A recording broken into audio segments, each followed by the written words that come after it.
ഇന്ന് കുറ്റ്യാടി ചുരത്തിൻ്റെ ചരിത്രമറിഞ്ഞാലോ? കുറ്റ്യാടി തൊട്ടിൽപ്പാലം വഴി കോഴിക്കോടിനെ വയനാടുമായി ബന്ധിപ്പിക്കുന്ന ഒരു ചുരമാണ് കുറ്റ്യാടി ചുരം.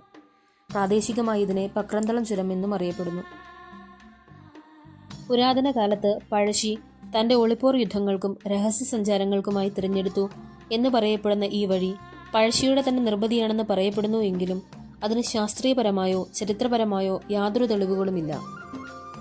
എന്നിരുന്നാലും സമീപ പ്രദേശമായ പൊയിലാഞ്ചാൽ മലയിൽ നിന്നും കണ്ടെടുത്ത പഴശ്ശിയുടെ വാൾ പോലുള്ളവ ഇവിടങ്ങളിലെ പഴശ്ശി സാന്നിധ്യം ഊട്ടിയുറപ്പിക്കുന്നു.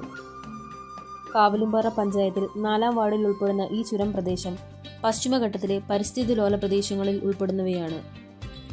ഏകദേശം 14 കിലോമീറ്റർ ദൂരത്തിൽ 10 ഹെയർപിൻ വളവുകളോടുകൂടിയ ഇവിടം മഞ്ഞുമൂടിയ മലനിരകളും പച്ചപ്പ് നിറഞ്ഞ താഴ്വരകളും കൊണ്ട് ദൃശ്യവിസ്മയം തന്നെ ഒരുക്കുന്നു.